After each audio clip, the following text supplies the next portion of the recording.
Thank you.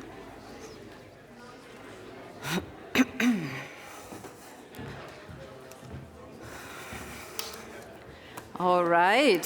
I hope your energy is up for this next discussion that will start in a few seconds. First of all, as you can see, my name is Natasha Santos. I lead our global partnership group at Biocrop Science. I'm super excited to be here today and excited by the panel that you will witness afterwards. So really exciting that we're going to discuss a topic that is very close to my heart, the role of innovation in the green transition. And I hope you're very interested as well.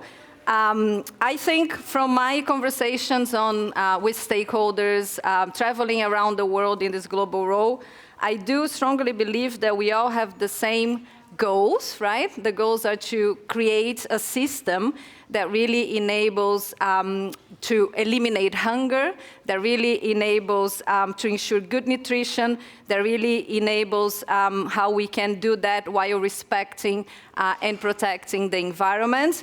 And more importantly, or as important, make sure that we enable livelihoods in the transition and, in this case, in food systems. So collective dialogues like this are really, really important, where we can all come together to strengthen the commitments towards those goals, but more importantly for me, is that we really look at widespread action to make those goals and those ambitions a reality. It's not easy. The system is very complex, but it's more urgent than ever. In my area of expertise, agriculture, I really believe that those widespread changes that I mentioned, I would highlight three, is the famous triple challenge that was published by OECD, is really ensuring that we make sure that we have food security, including those 800 million undernourished people, according to FAO, that we address climate change and biodiversity loss through several climate mitigation, but as well adaptation. I think we talk very little about adaptation, and this is the COP28 year. Interventions that go through technology.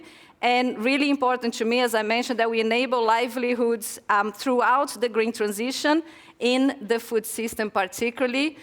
We will announce at COP28 the Sustainable Market Initiative. It's a collective of public and private entities that the transition, for example, to regenerative agriculture could bring to the global economy something around $1.2 trillion US. And this value can be sized to fund the transition, to generate jobs, and to really bring value to the farmers when we think about food system. Companies like mine, but I think the private sector in general is doing a lot, but can do much more. And I think what we can contribute is really to make things the size that are needed, the speed and the scalability that are needed.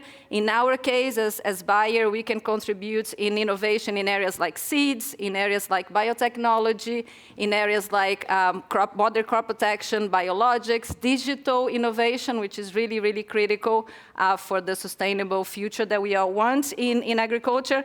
As a value chain, as a group, so thinking downstream and upstream, collectively we can incentivize sustainable outcomes, for example, water optimization, greenhouse gases reduction, for example, in agriculture, including on farm, but as well in the food system, and that with the ambition to bring new income and to bring farmers' profitability. Again, they are major agents and an important group in the system.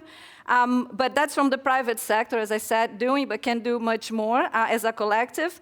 But a piece that is really important in this puzzle is effective policy, right? So effective policy plays a vital role in establishing this universal outcome and context-based, right? Farming in Europe, farming in the US, farming in many places of the world are different. But this outcome can be similar, but it needs to be context-based policy framework that is farmer-centric, so really address from a farm perspective the farmer's pain points, but as well enable technology uptake. We're going to hear some of that with a diversity of type of farming at the panel today. And this is critical for scalable and impactful government intervention from our point of view.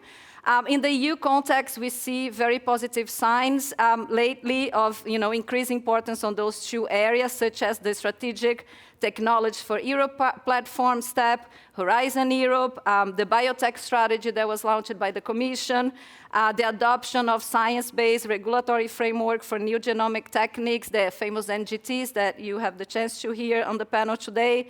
But we all know that success is not only about one policy, one single program. Is about the combination of all of those, and that's what makes it complexities, because it will enable that overall incentivization and innovation environment that confronts farmers and firms in the food system. So I truly believe that success will be about collaboration, will be about collaboration not only public and private, but across countries as well, knowledge sharing, because that will help us to have better targeted efforts to really make the impact that we want. Unfortunately, I just saw my time is up, so I cannot go further on those topics. A lot of data here, but welcome to connect afterwards. We have an amazing photos that shows the beautiful diversity of the farming in Europe, many different types of farming in the networking area. I'll be there. I would love to connect with all of you, but let's call our panelists, because I am sure that they will enrich this debate much more, and I hope you enjoy. So let me call Douglas on stage. He's the Agriculture and Trade Editor of Politico. Thank you very much.